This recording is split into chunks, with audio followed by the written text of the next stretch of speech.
नमस्कार ओमकार जी, बहुत-बहुत स्वागत है आपका मेरे चैनल पे।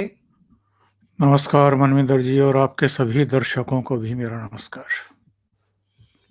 सर आज बात शुरू करते हैं केजरीवाल से, क्योंकि इसका नाटक बहुत चल रहा है and I am sorry to say इतना ढीठ घोटालेबाज जो ईडी को डराता है प्रदर्शन करके, जबकि झारखंड के सीएम जो है उनका हश्र देख चुका है।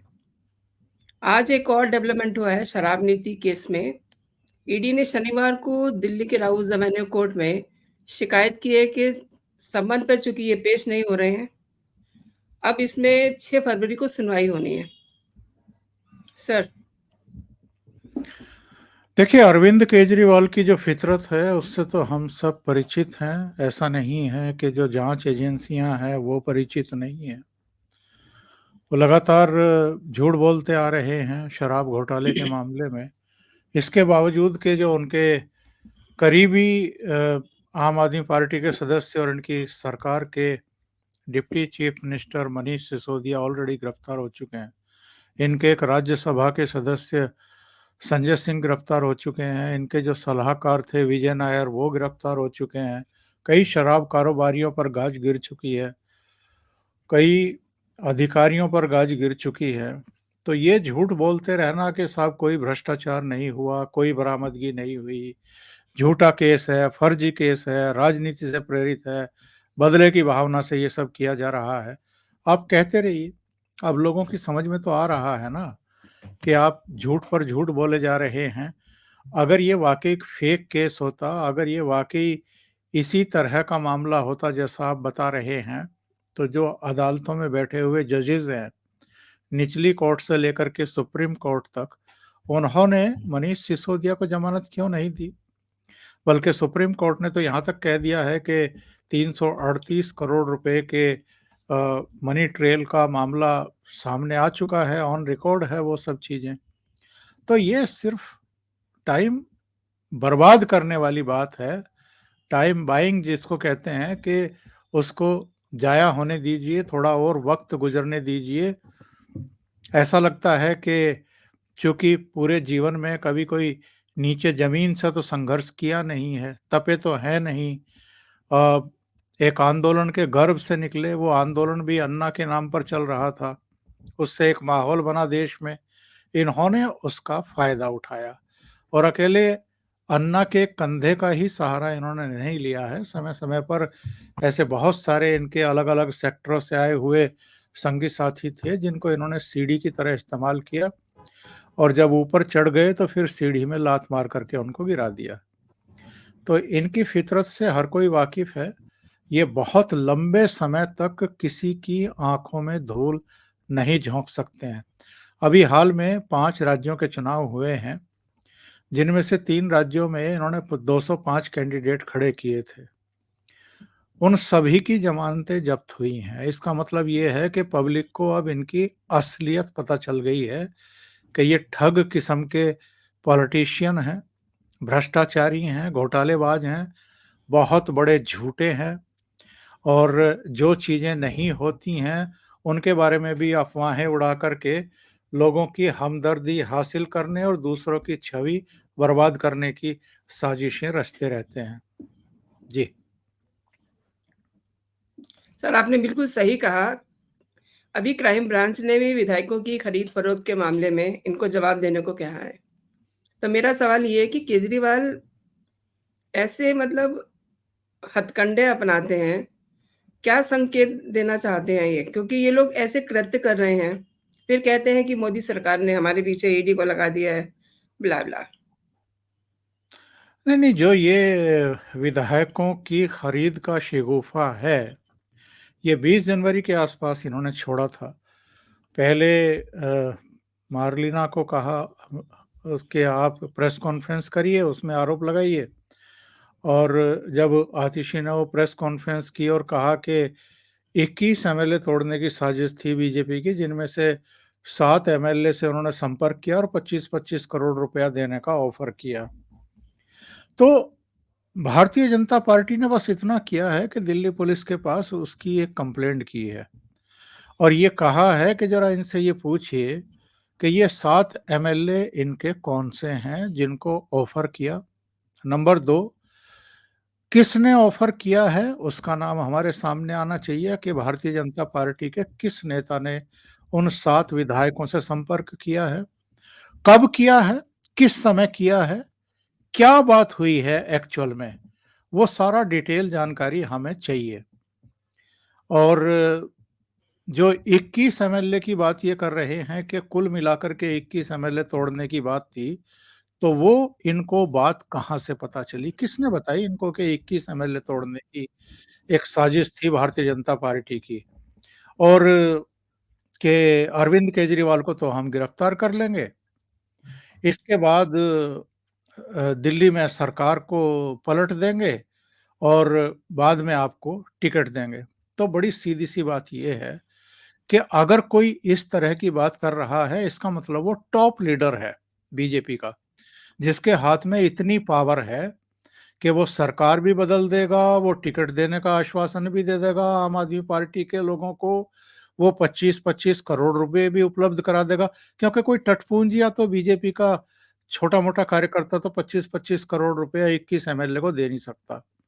कोई ऐसा ही बड़ा चेहरा होगा कि जिसके पास सब कुछ है, ये एक इशारे पे 25 करोड़ रुपए नाचते हुए आएँगे और विधायक के घर में घुस जाएँगे। तो आप ज़रा उस नेता का नाम बता दीजिए जिसने आपको ऑफ़र किया है। अब जब से क्राइम ब्रांच की एक टुकड़ी अधिकारियों का एक दल इनके घर गया, नोटिस थमाने के लिए कि ये रहा प्रेम पत्र, 3 दिन में इसका जवाब दीजिए कि साहब कौन 7 एमएलए हैं आपके जिनको ऑफ़र किया है? किसने किया है उसका नाम बता दीजिए, कब किया है? कौन से फ़ोन नंबर पर किया है? उन्होंने कौन से फ़ोन नंबरों का इस्तेमाल किया है? आपके 7 एमएलए के वो कौन-कौन से फ़ोन नंबर हैं? ताकि हम सर्विलांस पर लगा कर के या जो टावर कैप्चर करते हैं कॉल, उससे पता निकाल लें कि भई इस तरह की कोई कॉल किसने की थी, किसको की थी और कितनी देर बात हुई है, क्या-क्या ऑफ़र हुए हैं। अब ऐसी कोई घटना हुई हो तो ये बताएँ? ऐसी कोई घटना ही नहीं हुई है। इनको तो ये कहानियाँ सुनाने का और भारतीय जनता पार्टी को बदनाम करने का एक शौक है। इससे जी, पहले भी 3-4 बार इसी तरह के दुम छल्ले उड़ा चुके हैं और कभी बता नहीं पाए कि किसने फ़ोन किया था, किसको फ़ोन किया था, कब फ़ोन किया था, कितनी देर बात हुई, कौन-सी तारीख में किया था, किस टाइम किया था, कोई जानकारी नहीं है। तो ये रंगे हाथों इस बार पकड़ लिए गए हैं। अब मुश्किल में फँस गए हैं, जवाब दें तो कैसे दें? इसलिए कह रहे हैं कि समय आने पर बताएँगे। यही समय है और सही समय है। अब जी। बताइए, अगर नहीं बताएँगे तो इनकी मुसीबतें और बढ़ने जा रही हैं।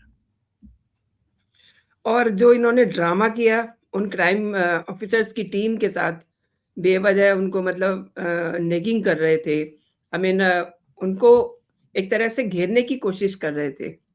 ये तो मतलब ये हो गया चोरी भी कर रहे हैं और सीना-चोरी भी कर रहे हैं। ये अगेन एक केस बनता है। मुझे नहीं पता कि दिल्ली पुलिस की क्राइम ब्रांच इसमें केस दर्ज करेगी कि नहीं करेगी। अगर आप पुलिस या प्रशासनिक अधिकारियों को, सरकारी अधिकारियों को उनके काम में रुकावट डालते हैं, बाधा बनते हैं, उनको किसी भी तरीके से धमकी देने की कोशिश करते हैं, उनकी जब वो ऑन ड्यूटी हैं, उनसे आप जवाब तलबी करने की कोशिश करते हैं, अगर आप उनसे बहस करते हैं, तो ये एक ऑफ़ेंस बनता है, क्राइम बनता है। तो इसमें जिसने वो बयानबाज़ी की है, जो नाटक-नौटंकी की है, टेलीविज़न कैमरों को बुला कर के माइक्स उनके मुँह के सामने अड़ा कर के, उस जस्मीन शाह के खिलाफ भी केस बनता है। देखना ये है कि दिल्ली पुलिस केस दर्ज करती है या नहीं करती है। सर, आज राहुल गांधी ने देवघर में वैद्यनाथ मंदिर में बड़ा चंदन-वंदन लगा कर के, धोती पहन के पूजा की है। ये लोग दिखाते कुछ हैं, अंदर से सनातन विरोधी हैं। तो ये नाटक क्या कहता है? नहीं क्योंकि देखिए हर एक को राम मंदिर को मैं इसलिए बात कर रही हूँ कि राम मंदिर को ये राजनीति बता रहे थे। बाकायदा इनकी टीम को अ, सबको इन्विटेशन गया हुआ था, लेकिन इन्होंने एक ऐसा बनाया माहौल कि इनमें से कोई भी नहीं गया। अब ये मंदिरों में जाके पूजा कर रहे हैं, तो ये क्या मतलब हुआ इसका? एक तो इस देश के हर नागरिक को जहाँ वो जाना चाहे वहाँ जाने की छूट है। वो अगर देवघर के प्रसिद्ध मंदिर में गए हैं तो इसका स्वागत किया जाना चाहिए। ठीक है भई, आप जाइए। अगर आपको ईश्वर ने सद्बुद्धि दी है, परमात्मा ने अगर अकल दी है और अगर आप पूजा-पाठ कर रहे हैं, अच्छी बात है। पर ये ऑकेशनली जब होता है तो थोड़ा-सा लोगों के मन में प्रश्न खड़े होते हैं कि आप जब चुनाव आते हैं तभी ये माथे पर भभूत क्यों रम लेते हैं? तभी आप ये उल्टे-सीधे कपड़े पहन कर के मंदिरों में क्यों चक्कर काटने लगते हैं? जब भी शिवरात्रि आती है या जब भी होली, दिवाली जब भी इस तरह के तीज त्योहार आते हैं, तब आप मंदिरों में दिखाई क्यों नहीं देते हैं अन्य हिंदुओं की तरह? अगर आप वाक़ई पूजा-पाठ में और धर्म कर्म में, हिंदुत्व में, सनातन में, इस सब में विश्वास रखते हैं और वाक़ई आप सनातनी हैं, दिल से अगर सनातनी हैं, तो वो दिखाई देना चाहिए, हर समय पर दिखाई देना चाहिए, ओकेशनली दिखाई नहीं देना चाहिए।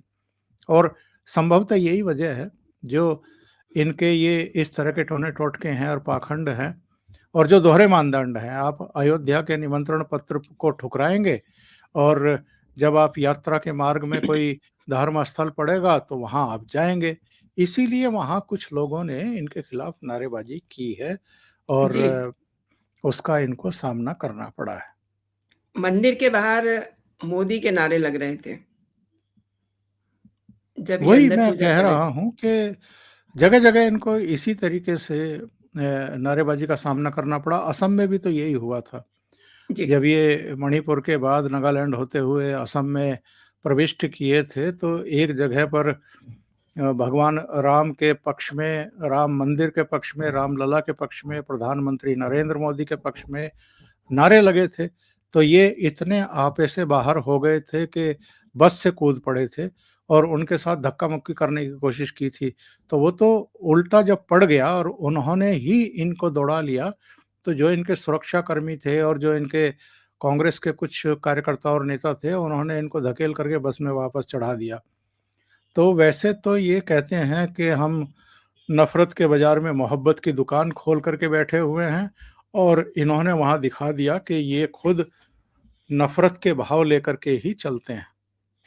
सर आपकी बात मुझे ठीक लगी कि पूजा करने का अधिकार सबको है, लेकिन ये इनके दोस्त लोग जो हैं, सनातन को बोलते हैं कि जड़ से उखाड़ देंगे और इन्हीं के लोग अब जैसे राहुल गांधी पूजा कर रहे हैं। इसलिए मेरा ये सवाल आपसे था क्योंकि पूरा सिनेरियो देखिए, इनके लोग गाहे-बगाए जब भी मौका मिलता है, तो वो सनातनियों को कोसते हैं, देवी-देवताओं को कोसते हैं। क्या कहते हैं सर? देखिए, मैंने पहले भी कहा कि सबको अपनी-अपनी मान्यता के अनुसार विचार रखने का पूरा हक है। हम एक डेमोक्रेटिक सिस्टम में और लोकतांत्रिक देश में रह रहे हैं। पर किसी को भी किसी धर्म के बारे में अपमानजनक बातें कहने का हक नहीं है, अधिकार नहीं है। अभिव्यक्ति की स्वतंत्रता एक बात होती है और अपमानजनक शब्दों का प्रयोग करके अभिव्यक्ति की स्वतंत्रता का दुरुपयोग करना एकदम दूसरी बात हो जाती है। ये आपने बिल्कुल सही कहा है, चाहे डीएमके पार्टी के नेता हों, चाहे आरजेडी के कोटे से बिहार में जो शिक्षा मंत्री थे चंद्रशेखर यादव, उनका सवाल हो, चाहे उत्तर प्रदेश में समाजवादी पार्टी के नेता अ, आपके जो मौर्य हैं उनका प्रश्न हो, अलग-अलग समय पर बहुत बदजुबानियाँ हुई, यहाँ तक कि मल्लिकार्जुन खड़गे के बेटे जो मंत्री हैं कर्नाटक में, उन्होंने भी काफ़ी निचले स्तर की ज़बान का उपयोग किया है सनातन के बारे में। तो ये दोहरे मानदंड नहीं चल सकते हैं।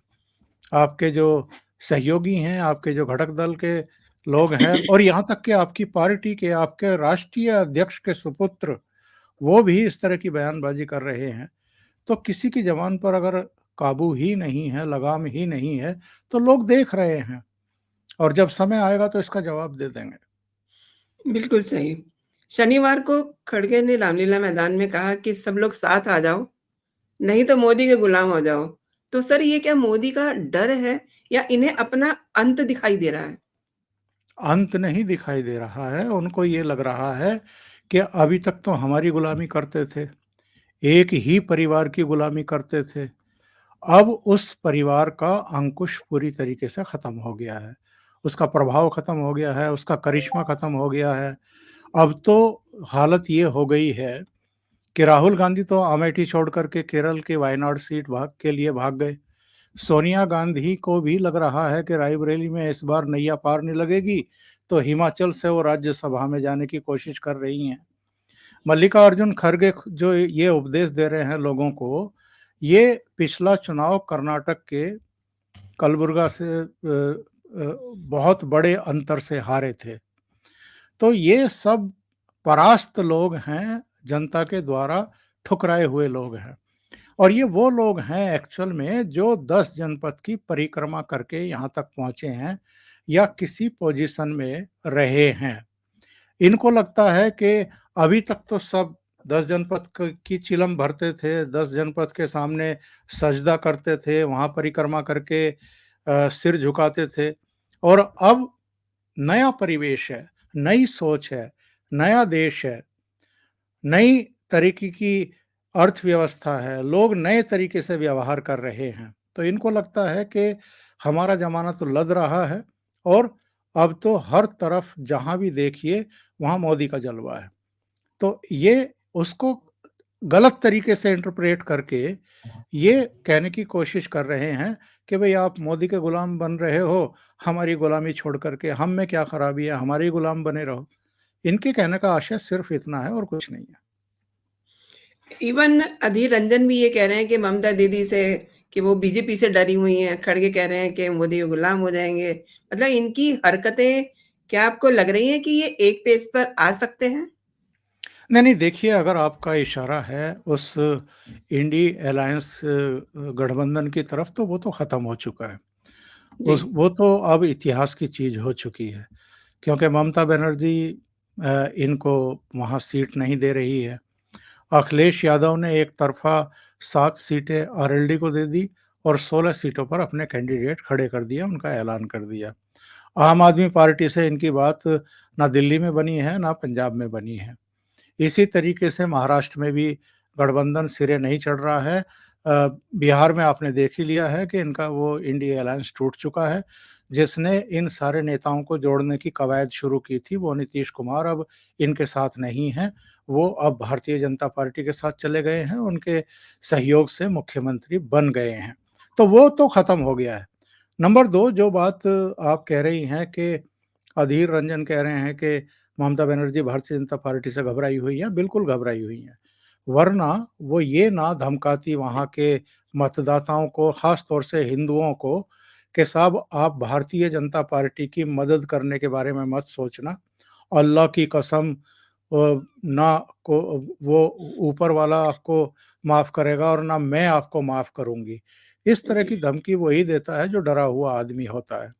जिसको ये लगता है कि मेरी ज़मीन खिसक रही है, कहीं ऐसा ना हो कि जो 2019 का परफ़ॉर्मेंस था टीएमसी का 22 सीटों का, उससे भी ये नीचे खिसक जाएँ और उसके आसार दिखाई दे रहे हैं।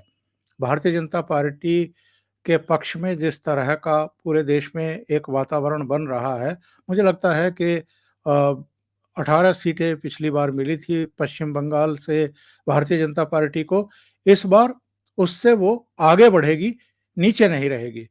तो ये सब घबराए हुए हैं। अधीर रंजन चौधरी एक तरफ तो ममता बनर्जी को गाली देते हैं कि 2 सीटें देने की बात कर रही है, हम कौन-सा उनसे भीख माँग रहे हैं, 2 सीटें तो हमने जीती ही थी और बिना गठबंधन के जीती थी, इतनी तो हम फिर जीत लेंगे।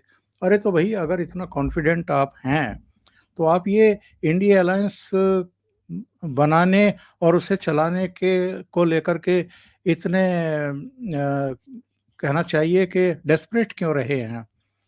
अगर आप इतने ही ताकतवर हैं, तो राहुल गांधी क्यों अमेठी में हार गए थे?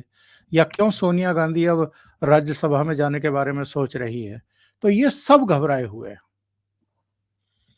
आपने बिल्कुल सही कहा और राहुल की यात्रा में देखिए बड़ा गज़ब हो रहा है।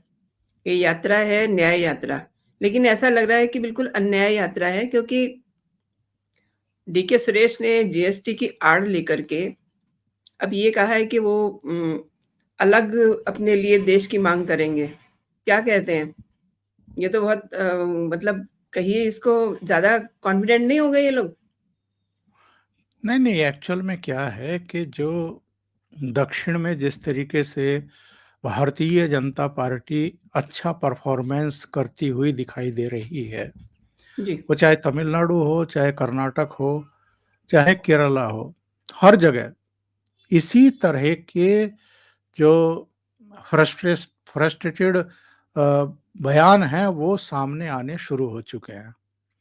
तमिलनाडु में पिछले 20-25 सालों में डीएमके या एआईएडीएमके की तरफ से कभी हिंदी को लेकर के, उत्तर भारत को लेकर के, हिंदुत्व को लेकर के बयानबाजी नहीं हुई थी, क्योंकि वो कॉन्फिडेंट थे कि अब एआईएडीएमके की सरकार गिरेगी तो डीएमके की आएगी, डीएमके की गिरेगी तो एआईडीएमके की आएगी।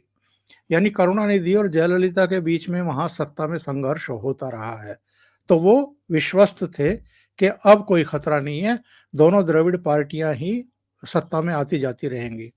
लेकिन जब से पूर्व आईएएस अन्नामलाई को भारतीय जनता पार्टी ने वहां मैदान में उतारा है, और जिस तरह का वातावरण अभी देखने को मिला है, जब भगवान रामलला की प्राण प्रतिष्ठा से पहले दक्षिण के राज्यों का प्रधानमंत्री नरेंद्र मोदी ने दौरा किया, केरल का, तमिलनाडु का, कुछ दूसरे राज्यों का, और वहां जिस तरीके से सड़क के दोनों तरफ लोगों ने खड़े होकर के उनका अभिनंदन किया है, और जिस तरह की बॉडी लैंग्वेज थी लोगों की, उससे वहां के जो लीडरशिप है, जमी जमाई लीडरशिप है, वो बौखला गई है।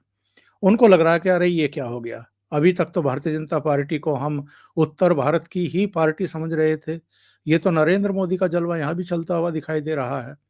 और अन्नामलाई ने जिस तरीके से तमिलनाडु में जमीन पर जाकर के काम किया है, और जो मूल मुद्दे हैं वहां के वो उठाए हैं, और जितने खूबसूरत और जितने समृद्ध मंदिर दक्षिण के राज्यों में हैं, जिनका आक्रांता भी कुछ नहीं बिगाड़ पाए, ऐसे मंदिरों की श्रृंखलाएं उन राज्यों में है, वहां तो जनता वैसे ही धर्म भीरू है, तो वहां तो केवल एक संदेश देने की बात थी, संकेत देने की बात थी।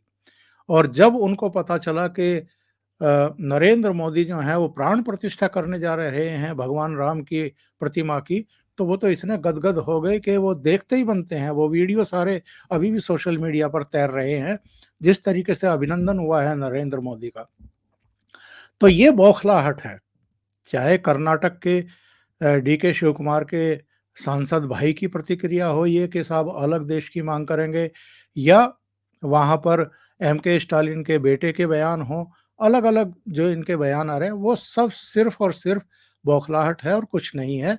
और इससे यही प्रतिपादित होता है, यही पता चलता है कि ये लोग बहुत परेशान हैं। इनको लग रहा है कि वो जो द्रविडियन पॉलिटिक्स इस समय चल रही थी दक्षिण में, वो अब खत्म होगी, और भारतीय जनता पार्टी देर सवेर वहां पर भी सत्ता पर काबिज हो जाएगी। झारखंड में आज पूरा दिन जो है शांति सी बनी रही, लेकिन जो सीन दिखाई दे रहा है, 5 फरवरी को वहाँ फ्लोर टेस्ट है। क्या देखते हैं आप? नहीं, अगर घबराहट नहीं होती, अगर असुरक्षा का भाव नहीं होता, तो वो 2 चार्टर प्लेन में भरवा करके एमएलएज को हैदराबाद ना भिजवाते। एक इनसिक्योरिटी है, उनको डर है कि हमारे बहुत सारे एमएलए टूटने और बिकने को तैयार बैठे हुए हैं, यानी अपने ही एमएलए पर उनको भरोसा नहीं है। अब वो आरोप भारतीय जनता पार्टी पर लगाएं, किसी पर लगाएं, वो एक अलग बात है, लेकिन आपको तो अपने ही एमएलए पर भरोसा नहीं है, वरना उनको यहीं रखते, रांची में ही रखते, झारखंड में ही रखते, ठोक करके कहते कि हमारे एक भी एमएलए को तोड़ के दिखाओ। वो तो सारे के सारे समर्पित है। झारखंड बदनाम रहा है जब से बना है तब से ही। एक प्रकरण पीवी नरसिम्हा राव के प्रधानमंत्रित्व काल में हुआ था, जब झारखंड मुक्ति मोर्चा के 3 मेंबर ऑफ पार्लियामेंट को खरीदा गया था वोट के लिए। और ये भोले भंडारी भी इतने हैं कि वो जो लूट का पैसा था, रिश्वत का पैसा था, वो अपने बैंक अकाउंट में जमा करा दिया। तो वो बड़ी आसानी से पकड़े गए और सारे के सारे जेल गए थे। तो ये झारखंड पहले से ही बदनाम है इस तरह की चीज़। मधु कोड़ा जैसा एक मुख्यमंत्री बन गया था, जिसने पता नहीं कहाँ-कहाँ जायदाद खरीद ली थी और वो भी गिरफ्तार हुआ, उसको सज़ा हुई। तो झारखंड के बारे में क्या कहा जाए? इनकी तो बहुत अजीबो-गरीब गाथा है। जब वहाँ की पॉलिटिक्स का जब से ये राज्य बना है, तब से अब तक का अगर इतिहास लिखा जाएगा, तो मेरे विचार से शोधार्थियों के लिए इससे बढ़िया राजनीति का एक संग्रह नहीं हो सकता है कि इस तरीके से भी किसी राज्य के पॉलिटिशियन और चुने हुए प्रतिनिधि बिहेव कर सकते हैं, जैसे वहाँ के कर रहे हैं। अब देखिए क्या होता है 5 फरवरी को। दोनों ही तरह की चर्चाएँ चल रही हैं, सरकार गिर भी सकती है और बहुमत भी साबित कर सकते हैं। पर जिस तरह की खबरें वहाँ आ रही हैं कि सोरेन परिवार के भीतर ही मतभेद हैं और हेमंत सोरेन की जो भाभी हैं, जो दूसरे लोग हैं, वो ही डेस्परेट थे मुख्यमंत्री पद हथियाने के लिए। और ये भी सुनने को मिल रहा है कि हेमंत सोरेन के पिताजी यानी शिबू सोरेन भी चंपई सोरेन के मुख्यमंत्री बनाए जाने को लेकर के खुश नहीं हैं। तो अभी देखना बाकी है कि झारखंड में होने क्या जा रहा है।